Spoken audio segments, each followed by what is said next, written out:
Hello friends, नमस्ते प्रणाम। हमारे चैनल में आप सभी फ्रेंड्स का स्वागत है और अभिनंदन है। तो हम लोग बहुत ही पारंपरिक छठ पूजा गीत लेकर आए हैं। अगर अच्छा लगेगा तो लाइक शेयर सब्सक्राइब जरूर कीजिएगा और कमेंट बॉक्स में ज़रूर बताइएगा कि प्यारा सा छठ पूजा गीत आप लोगों को कैसे लगा। तो चलिए सुनाते हैं। जय छठी मैया। स्वर्ग से आवे छठी मैया, उनकर गजबे सिंगार, उनकर गजबे सिंगार। लाली डलिया बैठे छठी मैया, भोले बाबा बनले कान, भोले बाबा बनले कान। लरे छठी माई के चुनरिया, उतरे गंगा जी के पार, उतरे गंगा जी के पार।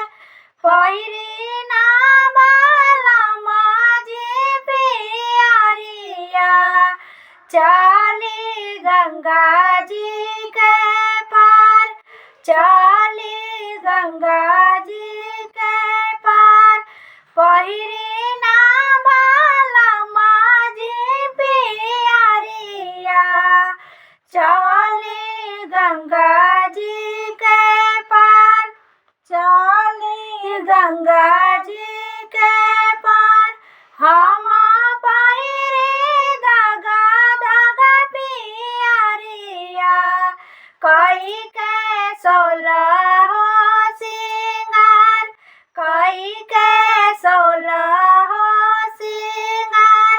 हम पहिरी दगा दगा पियरिया, कई के सोलह सिंगार, कई के सोलह सिंगार।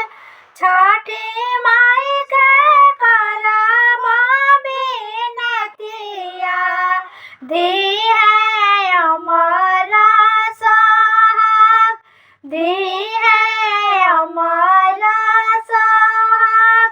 छठी माई से करब बिनतिया, दी है अमर सोहाग, दी है अमर सोहाग।